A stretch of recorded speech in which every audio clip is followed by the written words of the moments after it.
there he stood at the gate, bold, brave, and unafraid. Except he actually felt scared, frightened, and afraid. He didn't really want to stand at the gate at all, but hide behind the nearest wall. You see, Derek hadn't been born brave like many were. Things scared him and everything hurt. He watched the others that looked so strong. They would always get it right. He would always get it wrong. His head would hang so very low. His eyes filled with tears, no joy in his tail to show. He wished he could hide, run away from it all, but where could he go? It was at these times when he felt at his worst. The voice in his head whispered their curse, that he was no good at all, nothing of worth and no use on this earth. There was another voice, a voice he struggled to believe, but a voice he trusted and one that helped him to breathe. It was the voice of his mama, but the words were not her own. The words were an echo of him who sat on the throne. She would tell him he could be brave and he could be bold. He just needed to know he was loved and had a role. This, she said, he had to hold. You are made for a plan and a purpose, she would say, with care and attention and love every day. Sometimes it might not feel that way. You may feel lost. You prefer to be hidden from view, but there's so much more for you. You're not lost at all.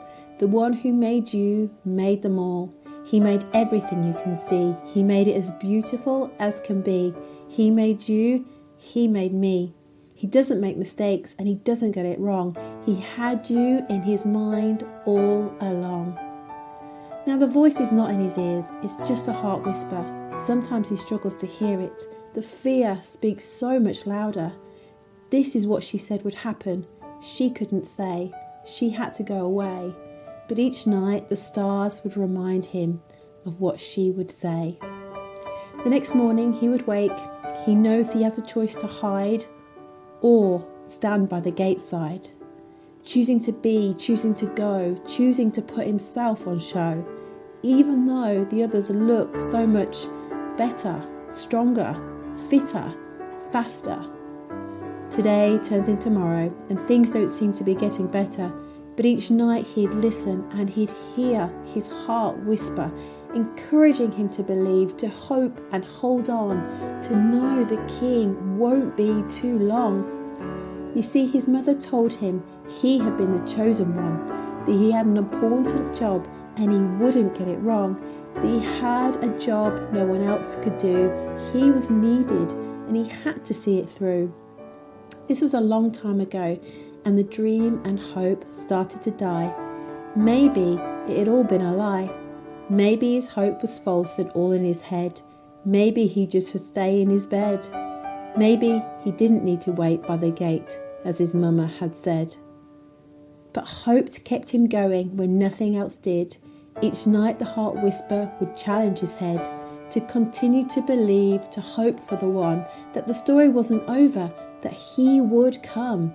So each day he'd wait by the gate with hopeful pride, bold, brave, unafraid, though you know the story is different inside. What if he stumbled? What if he fell? What if he dropped his precious cargo? All questions his head would dwell.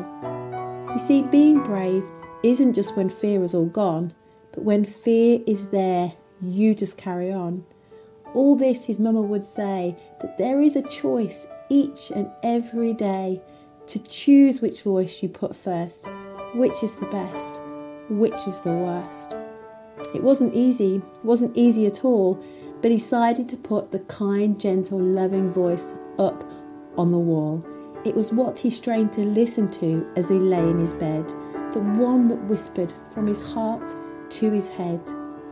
So there was on that blessed morn, there he was by the gate at the crack of dawn. He chose hope, he chose purpose, he didn't stay in his bed. He chose to lift his eyes and lift his head. Deep down he knew hope could never be dead. Joseph took the first in his sight as he opened the gate for a very special job to carry a precious weight. The day had come, and it wasn't a lie at all. Derek was the donkey that would stand in the stall. The journey was hard and it was long. The fear still in his head that he would make a mistake, he would get it wrong. He decided not to listen, but find the bravery that was there all along. He decided to press on. Bethlehem. He saw the sign and his heart jumped with glee. Still his steps careful. Now was not yet the time to drop to his knee. The moment was close, not long when all would be free. No room at the inn, but a manger it would be. The very first beside the King of Kings, Derek would be. How come this is me? Was the new question in his head. All hope had seemed dead. How could this be? Gazed in wonder, Derek did that night, as a great star brought great light. Others came quickly, it wasn't just him, but oh, how hope had helped him bring all of his might for this holy, holy, holy night. You may not be the world's famous donkey who carried our unborn Lord. You might not have the Saviour of the world aboard, but there's still a role for you to look toward. Hope is not lost. Merry Christmas. Hope is restored.